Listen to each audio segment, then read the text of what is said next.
Hello, my name is John. I am a Cloud Alliance architect from Check Point. This is a video tutorial of Check Point integration with Aviatrix. We're going to focus on egress configuration, so let's get started. Here are the high-level steps which I'll be covering in this video. We will deploy 2 Check Point CloudGuard gateways. You can have up to 10 per AZ or 20 total. We will also be bootstrapping the new gateways so that it's ready to be onboarded to our management station. Once it's onboarded, obviously we're going to install a security policy and verify the connectivity. Now, the bootstrap and the onboarding of our gateways to management station is a manual process. We will be automating both of these steps in the coming Aviatrix release. Now, before we start, I want to cover the traffic flow with our Aviatrix integration, so it could be useful for troubleshooting purposes. I want to point out the traffic flow between Check Point and our Aviatrix integration. The most important piece here is the AWS subnet router. The router is the first IP address of any subnet in AWS. This is important because we'll be routing all of our RFC 1918 addresses to this router IP as our gateway.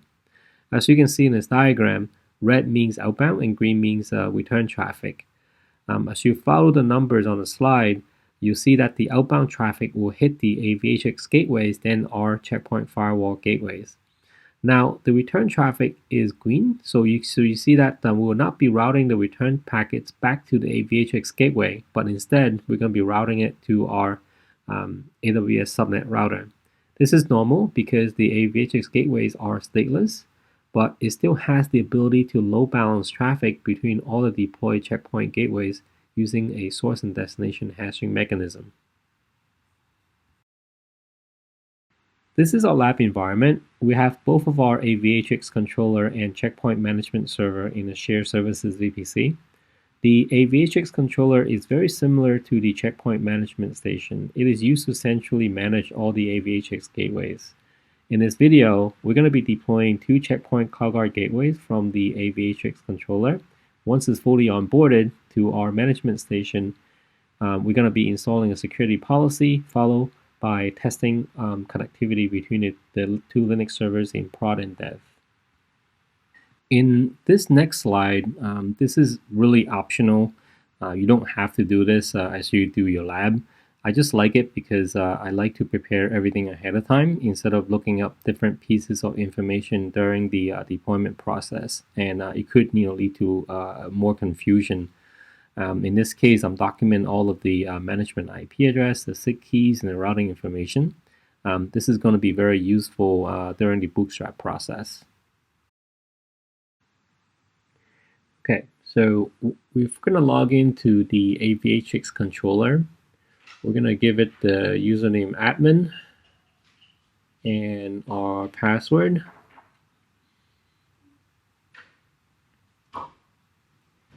Yeah, you don't want to save your password. Okay, so now that we've logged in, we're going to go ahead and navigate to the firewall network on the left-hand side under Setup.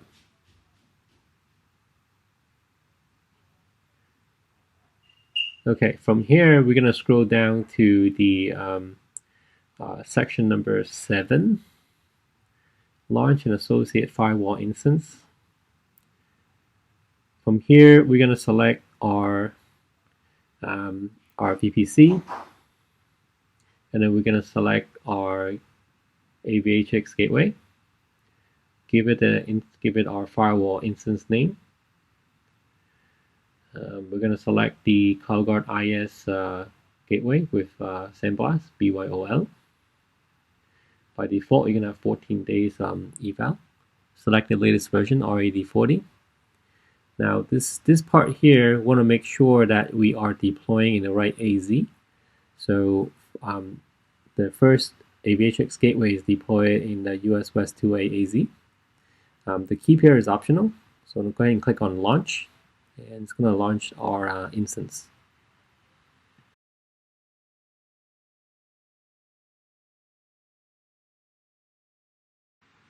Okay, so now the first gateway is finished deploying, we're going to deploy the second CloudGuard gateway. So when we select our second CloudGuard gateway, make sure you select the right Aviatrix gateway. So name it Firewall 2, select the CloudGuard IaaS threat prevention with sandbox BROL, select the latest version R8040, and here we need to make sure we select the US West 2B, and this because this is where the secondary Aviatrix gateway resides. Otherwise, there won't be any communication once you deploy it. And if you deploy our gateway in the wrong subnet, go ahead and click on launch and wait about 8 minutes.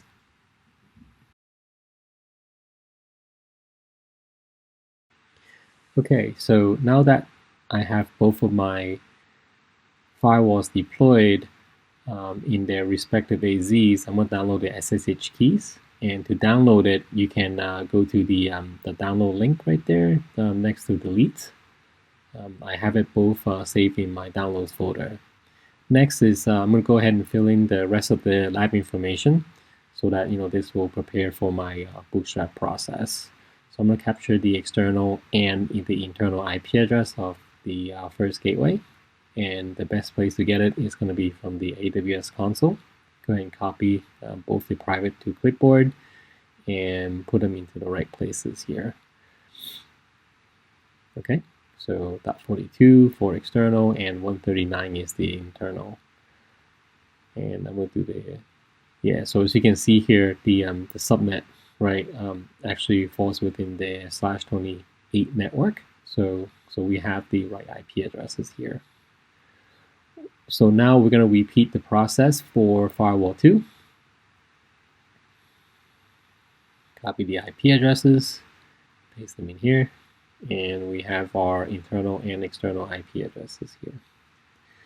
The next thing I'm going to do is that I'm going to fill in the VPC router IP address, and I'm going to base on the subnet that it resides in. A better way of doing this is actually looking at the AWS console, but in my case here, I always like to fall back to the subnet cheat sheet that I've been using for over the years. So 139 /28. That means it's going to be 129 is the first IP address. Just to double check.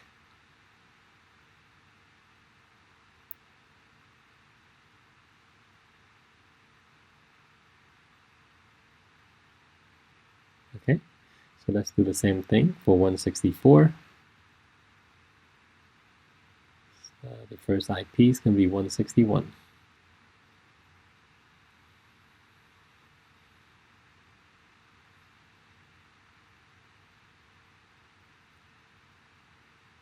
Okay, very good.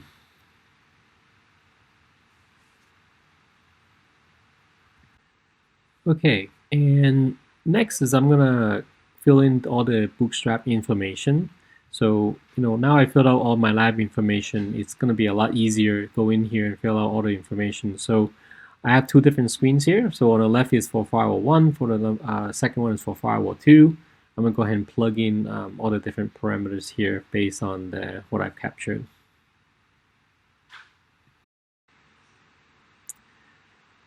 Okay, so now I have all the bootstrap information plugged in.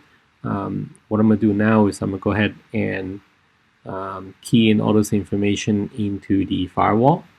So I'm going to go ahead and SSH to the firewall. So I'm going to CD into the downloads directory. Once I'm in, validate that my keys are here. So I'm going to start with firewall 2. Go ahead and SSH to firewall 2. Okay, good, I'm in. Then I'm just going to copy and paste all these commands here. As you notice that, I have a few, connections back into the firewall. So, this is required because every time you enter some of these commands in, you have to exit and SSH back in for the changes to take effect. Okay, so just so you can see it's very straightforward. I don't have to go back and hunt for information because I have everything all filled out already. So it's just a matter of copy and paste. Okay, so here's the last part. SSH, and Go ahead and paste in the route information into the firewall. So now that I have all the routes in, I'm just going to double check to make sure that the interface IP addresses are correct, both ETH0 and ETH1 here. The good thing is that I can already see there are packets going in and out of the firewalls already, so that's good. Okay, go ahead and repeat the process for firewall 1 as well. I don't want to bore you guys with the copy and paste for firewall 1. So now, I finished bootstrapping firewall 1. I'm just going to log into the management station and onboard both of the firewalls to the management station. Again, I'm only going to be showing you one firewall instead of both. It's going to be the same process as you would onboard one to the other. So I'll show you how to add one of the firewalls here. So, okay, so as you can see, we only have our management station here. The next thing we'll do is then go ahead and add a new gateway. Go use the wizard mode. Give it a firewall name. Select CloudGuard IaaS as the gateway. Okay, now give it the firewall's external IP address. Go to next. Give it the one-time password. This is going to be the secure internal communication key. Okay.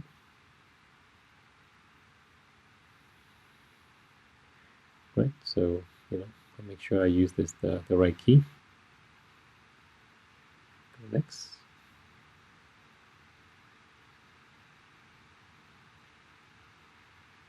Okay. So go out and fetch the topology information. So that looks good. So is the ETH1 is going to be the internal, and I can already see that the firewall already fetched all the relevant routes and configured the anti-spoofing correctly here.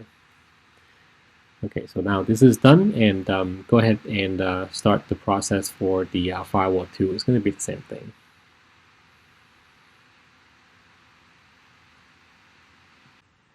Okay, so now that we have firewall 1 onboarded, we can go ahead and do firewall 2.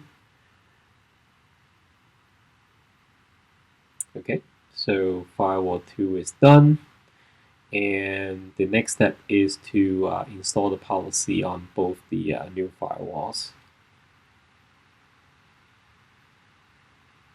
Okay, so select the proper policy.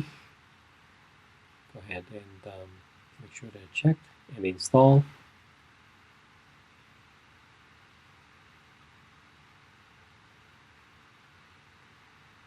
Okay, so that's done. The next thing to do is to validate logging, making sure that the firewalls are logging back to the management station. Looks good. I am getting logs now. Okay, good. So now that we have logged, the next thing to do is to validate the connectivity between the prod server and the dev server. And to test this is a little bit tricky if you're not familiar with AWS. What you need to do is to get the external IP address of the prod server. So we're going to be SSH in there. Now, before I can SSH in there, I need to make some changes to my routes. Essentially, making sure that I can actually SSH to it from a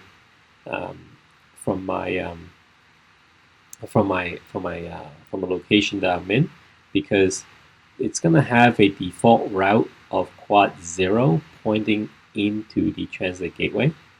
Because remember, all the traffic from prod server is going to go out via the transit gateway to the Aviatrix gateway and then to our CloudGuard gateways. So I need to make sure that I have a static route pointing my testing IP to the internet gateway.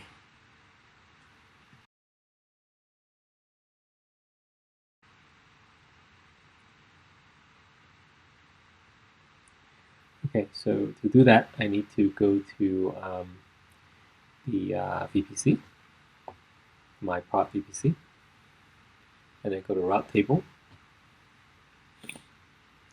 find the right route table, go to routes, edit routes, and as you can see, we have a quad 0 pointing to the transit gateways, right, along with the 10/8.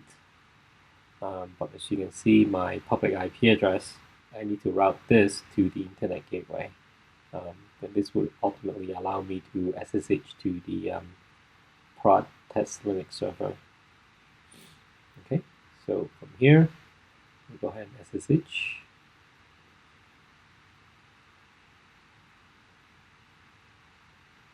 Okay, cool, I'm in. The first thing I'm going to do is I'm going to go ahead and validate internet connectivity. I'm going to run a ping to 4.2.2. Okay, I can get out. And then I am going to test internet connectivity. We'll go to checkpoint.com. All right, looks good. And then next is I'm going to see if I can get to my dev server. So I'll go ahead and grab its IP address. Okay, I'm going to use the internal IP. All right, notice the different subnets. Okay, go ahead and run a ping. Okay, go ahead and ping. Ping looks good. Nmap, so I can see some more traffic. It looks good. I see a bunch of open ports. So in summary, I can ping to the internet. I can access a web server. I can ping my internal resources that resides on different VPCs. That looks good. And I'm going to validate it in my Checkpoint Smart Console. I can see the logs here as well. Okay, yep, looks good. All right, so this is how you deploy the Checkpoint gateways from the Aviatrix controller. So thank you for watching.